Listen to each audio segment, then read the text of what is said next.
Hoje nós vamos dar seguimento aqui à nossa série de vídeos sobre personalidades históricas que ajudaram no processo de formação aqui do Ocidente, e dessa vez eu queria falar sobre um grande rei católico medieval, talvez o mais importante rei, eu diria, que já passou pela Europa na Idade Média, aquele que por meio da sua forte religiosidade e desejo de construir um grande império, marchou por grande parte da Europa combatendo todos os tipos de povos bárbaros que desafiassem as fronteiras do seu reino ou a sua devoção religiosa, e pelo grande êxito que ele obteve na sua tentativa de reunificar a Europa, redesenhando o mapa aos moldes do que foi o Império Romano, sob uma única e mesma fé, no caso o cristianismo, ele ficou conhecido como o pai da Europa.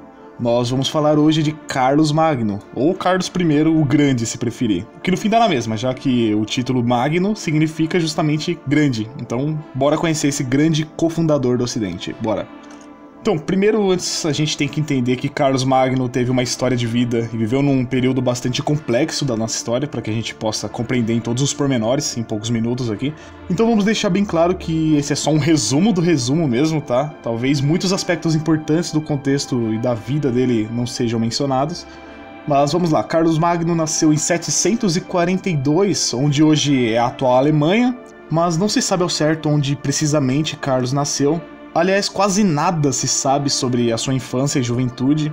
Então o que podemos dizer é que Carlos Magno foi o primeiro filho de Pepino o Breve. Vocês já devem ter ouvido falar muito de Pepino o Breve. Foi um grande conquistador do reino franco e que expandiu vastamente o seu território. E foi neto de Carlos Martel, que também teve uma importância tremenda ao impedir o expansionismo islâmico pela Europa cristã. Então dá pra ver que ele já veio de uma família muito respeitável e muito importante da Europa, né? E desde a queda do Império Romano no século V, a Europa, que antes era praticamente toda unificada sob um mesmo império, passou a estar toda fragmentada após a queda do Império Romano, dividida entre os diversos povos bárbaros presentes no continente, os francos, os alamanos, os burgúndios, lombardos, saxões, os suevos, dentre tantos outros povos. E esses povos bárbaros, eles rivalizavam em disputas territoriais entre si para ver quem que se expandia melhor e melhorava o seu poder e influência pelo continente. Carlos Magno, como eu já disse, ele fazia parte do Reino Franco, um reino que ficava bem no centro da Europa, onde hoje fica a França. França vem exatamente lá da época do Reino Franco, mas mesmo que houvesse uma divisão política muito forte entre os vários reinos bárbaros, uma coisa estava bastante presente e era algo que unia a Europa num só objetivo na época de Carlos Magno, no século VIII, que era exatamente a expansão da religião católica pelo mundo. Catolicismo, a fé em que a absoluta maioria dos povos bárbaros haviam se recém-convertido. Em outras palavras, o catolicismo era um consenso entre a sociedade europeia do século VIII. Pois bem, então, além da união religiosa, muitos povos bárbaros visavam também conquistar toda a Europa a fim de unir o continente também numa mesma nação, como era o caso na época do Império Romano. E esse trabalho já estava sendo feito por Pepino o Breve, que era o pai de Carlos Magno, como eu disse, que governou o reino dos francos de 751 a 768, e com o grande poder de seu reino e sua devoção católica, ele selou uma aliança especial com a Igreja Católica. E lembrando que, de acordo com a cultura dessa época, só era considerado de fato um rei legítimo mesmo, diante da vontade de Deus, conforme se acreditava, quem fosse reconhecido e proclamado pelo Papa como tal. E a dinastia carolíngia, da qual Pepino fazia parte, ela não obtinha ainda tal legitimidade. Mas tudo mudou de figura quando, com a unção do Papa Estevão II em 754, Pepino se tornou oficialmente o rei coroado da nação franca por sua fidelidade ao papado. E essa proclamação da igreja que fazia do rei franco um rei legítimo foi o que basicamente recriou o Império Romano no Ocidente, só que agora sob o domínio do Reino Franco, já que a essa altura eles já formavam o maior reino europeu e pouco tempo depois eles conquistariam grande parte da Europa. E o Reino Franco assim se tornou um grande aliado da igreja, e essa aliança se tornou muito produtiva, como nós veremos logo a seguir. Acontece que Pepino morreu e o reino se dividiu em duas partes e ficaram com seus filhos, Carlos Magno e Carlomano. Carlos Magno ficou com a parte ocidental do reino e Carlomano com a oriental. Porém, Carlomano morreu prematuramente, depois de apenas 3 aninhos só como rei da parte oriental do Reino Franco, e assim Carlos Magno encontrou um caminho livre e pôde reivindicar a parte territorial que cabia ao irmão. E dessa forma ele reunificou a totalidade do Reino Franco exclusivamente sob o seu poder. E é aqui, exatamente aqui, que começa toda a trajetória de Carlos Magno à frente do Reino Franco unificado, que depois ficaria conhecido como o Império Carolíngio, justamente em sua homenagem, já que seu nome do latim se pronunciava Carolus, então daí provém o termo Império Carolíngio, sacou? Então, lembra da tal aliança especial que o pai de Carlos Magno, o Pepino lá, firmou com a igreja? Então, essa aliança também era uma aliança de proteção, onde o Império Franco defenderia a igreja em caso de ataques dos bárbaros. E essa aliança ela se demonstrou muito necessária quando, em 772, diante de uma eminente ameaça por parte de Desidério, o rei dos Lombardos, contra Roma e os estados papais, fez com que o Papa Adriano I solicitasse o apoio dos francos para impedir tal ataque lombardo. E Carlos Magno, um fervoroso católico e que era submisso e leal à autoridade do Papa, honrou o compromisso de seu pai, honrou aquela aliança feita por Pepino o Breve, reuniu seus exércitos e foi lá proteger o papado e o Santo Padre das invasões lombardas. Carlos Magno, depois de socorrer o Papa com sucesso e os territórios da igreja, resolveu atacar de vez a Lombardia e derrotou de vez os seus exércitos na capital lombarda de Pávia. E após esse triunfo, em 774, quando ele acabou com o rei Desidério, Carlos Magno foi coroado rei legítimo da Lombardia, região do norte da Itália, em 10 de julho de 774. Carlos Magno foi um guerreiro extremamente habilidoso, além disso ele foi um grande político e estrategista. Para você ter uma ideia, Carlos Magno lançou cerca de 53 grandes campanhas militares pela Europa durante seu reinado, as quais ele liderou cerca de 30 pessoalmente e obteve êxito em grande parte delas. Então sim, nessa época os reis eles lideravam seus exércitos em pessoa, eles faziam questão de estar presente nas batalhas até por uma questão moral de seu império, eles não se escondiam. E Carlos Magno se destacou ainda mais sobre todos os reis de seu tempo por manusear habilmente seu exército. Agora, em busca de ampliar o seu império, Carlos Magno teve uma grande pedra no sapato nessa sua aspiração, e essa pedra no sapato se chamava Saxônia. Os saxões foram um povo germânico que dominavam grande parte do que hoje é a Alemanha, e que eram inimigos mortais de longa data dos francos. Além disso, eles também formavam um grande entrave para o próprio cristianismo na Europa, já que, diferentemente de outras tribos germânicas, os saxões não demonstravam nenhuma disposição em se converterem ao cristianismo. Cristianismo que já havia se alastrado naturalmente por toda a Europa. Só que entre os saxões ainda encontrava muita resistência. E o que motivou ainda mais a conquista da Saxônia por parte de Carlos Magno é que os saxões eles faziam questão de atacar e saquear diuturnamente o território franco. Logo, a subjugação dos saxões fora um desejo de longa data de Carlos Magno. É dito que já entre os anos 775 e 777, os francos obtiveram êxito na conquista da Saxônia, porém na realidade somente em 804, depois de 3 décadas na verdade, depois de uma longa e sangrenta guerra, os francos fizeram finalmente a resistência saxã ceder, sendo as guerras saxônicas as mais longas e duras batalhas do reinado de Carlos o Grande.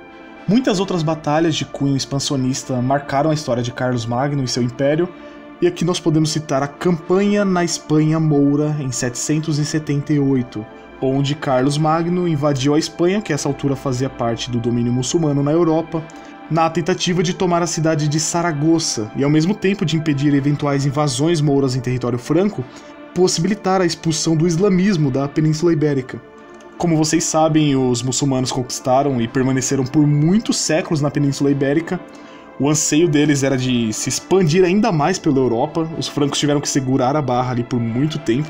E os francos até que tentaram retomar a Espanha para a catolicidade, mas não foram bem sucedidos nessa investida, ao ponto dos exércitos de Carlos Magno se demonstrarem incapazes de conquistar a cidade de Saragoça e por fim baterem em retirada após o fracasso do cerco.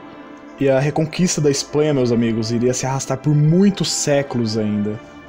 Porém, uma grande conquista feita na Espanha foi a tomada da importante cidade de Barcelona das mãos dos muçulmanos, e com a criação de uma zona de resistência com castelos e fortificações, o que ficou conhecido como a Marca da Espanha, nós podemos ver o cuidado de Carlos Magno na definição das fronteiras do seu império, bem como a defesa e a proteção das mesmas. Carlos Magno ainda realizou diversas outras campanhas militares contra os bávaros, frísios, bretões, eslavos e muitos outros povos e tribos, e por meio de suas campanhas militares, ele conquistou diversos territórios, aumentando em muitos milhares de quilômetros a extensão do seu império, o qual reunia grande parte da Europa Ocidental e Central, o que até faz, se a gente olhar no mapa, a gente lembrar do antigo e grandioso Império Romano na questão da unidade europeia. Mesmo que territorialmente o Império Romano Antigo tivesse uma extensão muito maior que o Império Franco.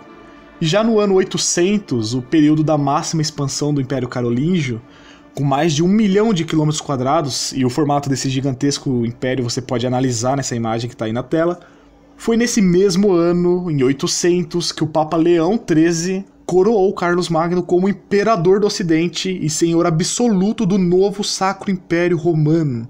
Assim, agora o rei dos francos também era Augusto, imperador dos romanos.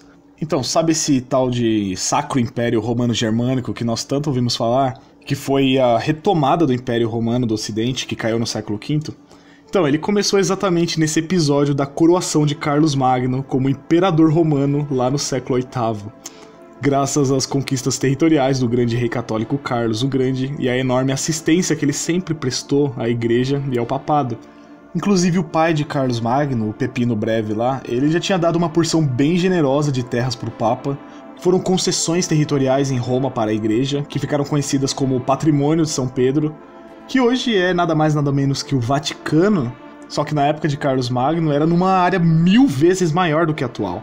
Então Carlos Magno, além de confirmar a doação de 40 mil quilômetros quadrados aproximadamente de terras para a igreja, ainda assegurou a manutenção e a proteção desses territórios.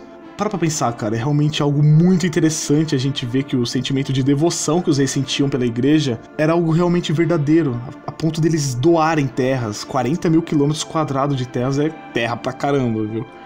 É bom a gente ressaltar aqui que nem todos os feitos de Carlos Magno se resumiam ao campo militar e religioso, como pode ter aparentado aqui nessa explanação, só que não. Algo muito importante da gente comentar é que, apesar de ter sido analfabeto até a idade adulta, quando ele começou a aprender a ler e a escrever em latim, Carlos Magno prezou bastante pela educação de seu povo.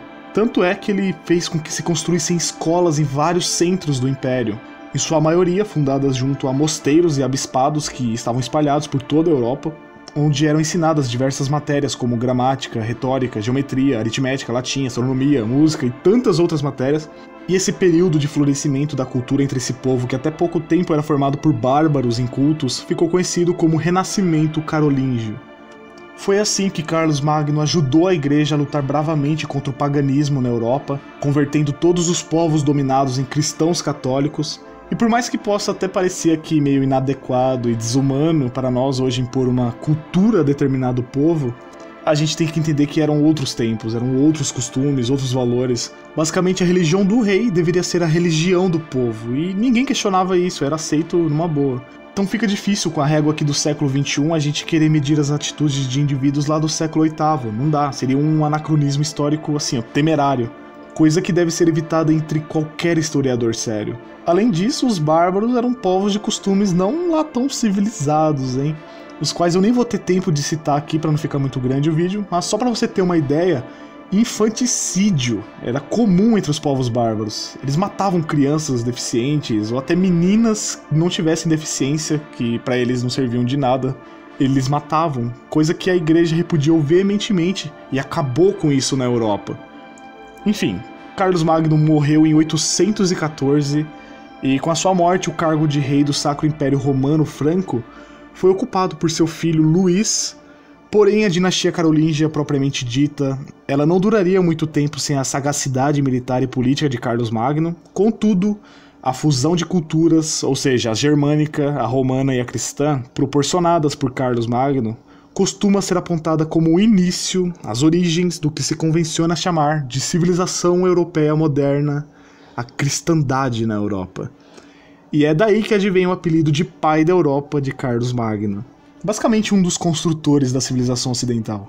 Só para terminar, outra coisa que vale ser notada é que graças à unificação de territórios propiciada através de Carlos Magno, sobreveio um certo período de paz em toda a Europa. Sabe, sem aquelas brigas entre as dezenas de povos bárbaros que se misturavam e residiam tão próximos uns dos outros ali na Europa.